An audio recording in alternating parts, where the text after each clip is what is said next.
Hello friends, মিঠুর পাকশালায় আপনাদের সবাইকে স্বাগত। আজ আমি 1 কাপ চালের গুঁড়ো ও 1 কাপ বেসন দিয়ে দারুণ মজাদার একটা নাস্তার রেসিপি আপনাদের সাথে শেয়ার করছি। এই জন্য একটা পাত্র নিয়েছি, তাতে প্রথমেই আমি 1 কাপ পরিমাণে চালের গুঁড়ো নিয়েছি। এরপর এখানে আমি মেজারিং কাপ মেপে 1 কাপ বেসন নিয়ে নিচ্ছি। বেসন ও চালের গুঁড়ো দিয়ে এই নাস্তাটা এতটাই টেস্ট হয় যে আপনারা সিঙ্গাড়া, কচুরি এবং পকোড়া সব কিছু স্বাদ এর মধ্যে পেয়ে যাবেন। দেখুন, এরপর আমি স্বাদ মতো লবণ দিয়ে দিলাম। এরপর সমস্ত শুকনো উপকরণগুলো খুব ভালো করে আগে মিশিয়ে নেব। চামচে করে খুব ভালো করে সমস্ত শুকনো উপকরণগুলো মিশিয়ে নিয়েছি। এরপর আমি যে কাপ মেপে চালের গুঁড়ো ও বেসন নিয়েছিলাম ওই কাপ মেপেই 1 কাপ পরিমাণে জল পুরোটাই প্রথমে দিয়ে দেব। এরপর প্রয়োজন হলে আবারও কিছুটা জল দেব। তো 1 কাপ জল দেওয়ার পর এটাকে খুব ভালো করে মিশিয়ে নেব, যাতে এর মধ্যে কোনো মোটা দানা না থাকে। সেই রকমভাবে এটাকে খুব ভালো করে মিশিয়ে নিতে হবে। তো দেখুন, প্রথমে 1 কাপ জল দিয়েছিলাম, তারপর আবারও আমি 1/2 কাপ মতো জল দিয়েছি, সেটাকে অল্প অল্প করে দেব। তো প্রথমে আবারও অল্প জল দিলাম, দিয়ে এটাকে আবারও খুব ভালো করে মিশিয়ে নিচ্ছি। এইভাবে ক্রমাগত নেড়ে নেড়ে একটু একটু জল দেব, আর এটার একটা খুব পুরো ঘনত্বের ব্যাটার তৈরি করব। এটা খুব পাতলা ঘনত্বের ব্যাটার হবে না, একটা মোটা পুরো ঘনত্বের ব্যাটার তৈরি করতে হবে। তো দেখুন, এইভাবে বারবার করে জল দিয়ে এটাকে খুব ভালো করে মেখে নিচ্ছি। তো বন্ধুরা, আমার এই আজকের সহজ পদ্ধতির এই রেসিপিটা যদি আপনাদের ভালো লাগে তাহলে চ্যানেলটি সাবস্ক্রাইব করে আমার পাশে থাকবেন। তো দেখুন, এরপর আমি এখানে আবারও একটু জল দিয়ে দিলাম। এখানে আমি মোট 1 কাপ আর 1/4 কাপ পরিমাণে জলের ব্যবহার করেছি। দেখুন, এখন এটা অনেকটাই মাখা হয়ে এসেছে। খুব ভালো করে এটাকে এভাবে চামচ করে নেড়েচেড়ে মিশিয়ে নিতে হবে। এটা এখন অনেকটাই মেশানো হয়ে গেছে। এরপর আমি এখানে প্রথমে দিয়ে দিচ্ছি 1/4 চা চামচ পরিমাণে হলুদ গুঁড়ো। এরপর এখানে একটা বড় সাইজের পেঁয়াজকে টুকরো টুকরো করে কেটে নিয়েছিলাম, খুব বেশি মিহি করে কাটিনি। সেই পেঁয়াজটা দিয়ে দিয়েছি এবং এখানে দুটো কাঁচা লঙ্কাকে কুচিয়ে নিয়েছিলাম, সেই কাঁচা লঙ্কার কুচিটাও দিয়ে দিয়েছি এবং 1 মুঠো পরিমাণে এখানে কারি পাতাটা কুচিয়ে নিয়েছিলাম, সেই কারি পাতা 1 মুঠো পরিমাণে দিয়ে দিয়েছি। এরপর এটাকে দিয়ে খুব ভালো করে মিশিয়ে নেব। লবণটা তো আমি প্রথমেই দিয়েছি, এরপর এগুলোকে দেওয়ার পর খুব ভালো করে মিশিয়ে নিচ্ছি। এই রেসিপিটা তৈরি করতে বন্ধুরা খুব বেশি উপকরণের প্রয়োজন হয় না, বাড়িতে থাকা কয়েকটা মোটে জিনিস দিলেই এই রেসিপিটা খুব সুন্দর মতো তৈরি হয়ে যায়। তো দেখুন, এরপর এটাকে খুব ভালো করে একবার মিশিয়ে নিলাম, তারপর আবারও নেড়েচেড়ে খুব ভালো করে মিশিয়ে নিচ্ছি। তো দেখুন, এর ঘনত্বটা এরকম হয়েছে।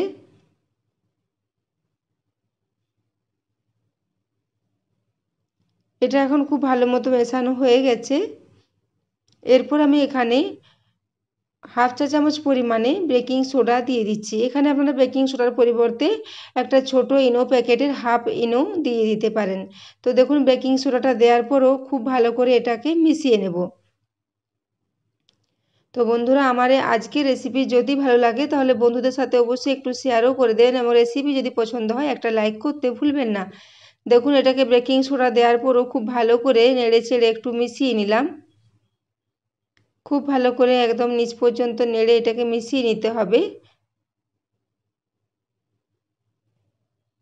দেখুন, এটা এখন খুব ভালো করে মেশানো হয়ে গেছে। তো বন্ধুরা, এই রেসিপিটা আপনারা সকালের দিকে ব্রেকফাস্টে বা বিকেলের দিকে হালকা ফুলকা কিছু খেতে ইচ্ছে করলে এটা বানিয়ে নিতে পারেন। দেখুন, এরপর আমি গ্যাসে একটা তাওয়া বসিয়ে দিয়েছি, তাতে আমি 1/2 চা চামচ পরিমাণে একটু সাদা তেল নিয়ে নিলাম। এই রেসিপিটা তৈরি করতে খুব বেশি তেল লাগে না।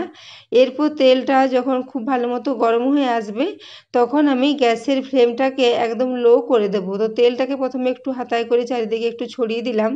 এরপর আমি চামচে করে ওই ব্যাটারটাকে এখানে অল্প অল্প করে দিয়ে দেব। একটা ছোট চামচে করে 4 চামচ পরিমাণে ব্যাটার আমি এখানে দিয়ে দিচ্ছি।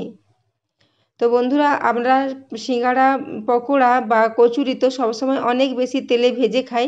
এই রেসিপিটা আপনারা একদম সিঙ্গাড়া কচুরির স্বাদ পাবেন, কিন্তু তেল খুব কম লাগে। এটা খুব কম তেলে এই রেসিপিটা একদম সিঙ্গাড়া, কচুরি, চপের স্বাদে আপনারা পেয়ে যাবেন। এই জন্য এই রেসিপিটা এতটাই টেস্ট হয় যে একবার বানালে আপনাদের বারবারই বানাতে ইচ্ছে হবে। চালের গুঁড়ো দেওয়ার জন্য এটা ভীষণই মচমচে হয়। তো দেখুন, এরপর এটাকে দিয়ে আমি 1 মিনিটের জন্য একটু ঢাকা দিয়ে দিলাম। যেহেতু এগুলো একটু মোটা মোটা হবে, খুব বেশি পাতলা চিলার মতো হবে না, তো দেখুন এইভাবে আমি এটাকে একটু ঢাকা দিয়ে রেখে দিয়েছিলাম। এক পিঠ এখন খুব ভালো মতো ভাজা হয়ে গেছে। এরপর অপর পিঠটা আমি উল্টে দেবো। প্রায় 1 থেকে 1.5 মিনিট মতো আমি লো ফ্লেমে এটাকে রেখে দিয়েছিলাম। দেখুন নিচের দিকটা খুব ভালো মতো ভাজা হয়ে গেছে। এরপর উল্টে দেওয়ার পর আবারও 1/2 চা চামচ পরিমাণে সাদা তেল আমি উপর থেকে ছড়িয়ে দেবো। খুবই কম তেলে ভীষণ মজাদার একটা নাস্তার রেসিপি বন্ধুরা। এটাকে অবশ্যই আপনারা বাড়িতে ট্রাই করবেন এবং কমেন্ট করে জানাবেন যে আপনাদের কেমন লেগেছে। তো দেখুন এরপর এটাকে আবারও আমি ঢাকা দিয়ে 1 মিনিটের মতো রেখে দিয়েছিলাম উল্টো দিকটা। তো এই দিকটাও এখন খুব ভালো মতো ভাজা হয়ে গেছে। এরপর এটাকে আমি তুলে নেব। দেখুন দুদিকটাই খুব লাল লাল করে ভালো করে ভেজে নিয়েছি এবং বেকিং সোডা দেওয়ার জন্য এগুলোর ভেতরটা খুবই সফট হয়। তো দেখুন এরপর এটাকে আমি একটা পাত্রে তুলে নিচ্ছি। এরপর আমি একই পদ্ধতিতে আবারও একটা ভেজে নেব। এই রেসিপিটা আপনারা বন্ধুরা বাচ্চাদেরকে স্কুলের টিফিনও দিতে পারেন, তারাও ভীষণই মজা করে এটা খেয়ে নেবে এবং এটা ঠান্ডা হওয়ার পরও একই রকম থাকবে। তো দেখুন এভাবে আমি দ্বিতীয়বারও একটু তেল দিয়ে দিলাম, তারপর এটাকে আবারও 4 চামচ মতো ব্যাটার দিয়ে দিচ্ছি। এগুলো একটু ছোট ছোট সাইজের হবে, যেহেতু পেঁয়াজটা একটু মোটা মোটা করে কাটা আছে। পেঁয়াজে কাঁচা লঙ্কা ও কারি পাতার জন্য এর টেস্টটা অসাধারণ হয়। তো দেখুন বেসন দেওয়া আছে, তার জন্য খুবই সুন্দর একটা ভালো টেস্ট হয়।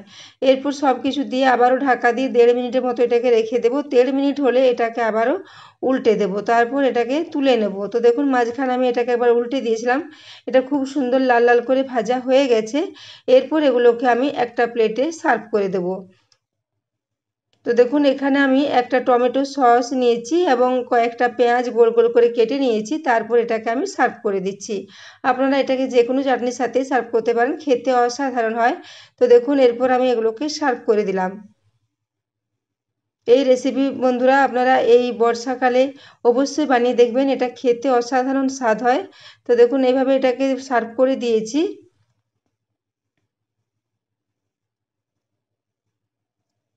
দেখুন এরপর আমি একটা দেখিয়ে দিচ্ছি কেটে।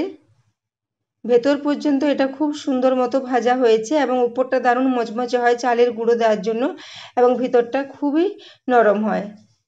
দেখুন ভেতর পর্যন্ত খুব সুন্দর ভাজা হয়ে গেছে। এরপর এটাকে আমি টমেটো সসের সাথে সার্ভ করে দিলাম। দেখুন এখানে পেঁয়াজ দেওয়ার জন্য এর টেস্টটা খুবই সুন্দর হয়, সেজন্য আমি কিছু পেঁয়াজ এখানে গোল গোল করে দিয়ে দিয়েছিলাম। তো বন্ধুরা এতক্ষণ পর্যন্ত রেসিপিটি দেখার জন্য আপনাদের অশেষ ধন্যবাদ।